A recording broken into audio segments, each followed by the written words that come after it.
দেখা যায়। ওয়াজ করতে পারো নাকি? দেখি তো একটু, এই একটু শোনাও তো, একটু ওয়াজ শোনাও দেখি। একজন পুরুষ তার স্ত্রীকে অত্যন্ত ভালোবাসতেন, অত্যন্ত সুন্দরী মহিলা। একদিন স্ত্রী মারা গেল। স্বামী সহ্য করতে পারে নাই।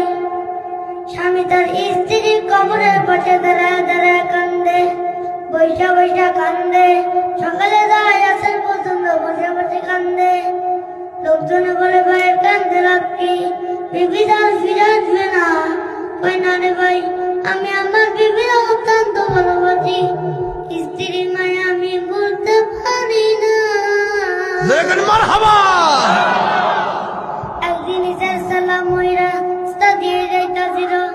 দেখে একজন পতি কবরের পাশে দাঁড়ায় দাঁড়ায় কাঁদতেছে।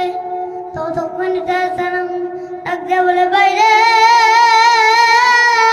আল্লাহু আকবার। তুমি এখানে এই কান্না করতেছে কেন? বলে, হুজুরে, এখানে আমার 3 দিন হলো, এই আমার স্ত্রী 3 দিন হলো কবরে শুয়ে আছে। যাই হোক, জোরে কর মাশাআল্লাহ। এই এতটুকু বাচ্চার পাওয়ার কি দেখছেন? মানে কণ্ঠটা কিন্তু একবার পুরো বড় বড় বক্তাদের মতো, ঠিক না? হ্যাঁ, এই যে 400 টাকা পুরস্কার নগদ, জোরে কর মারহাবা।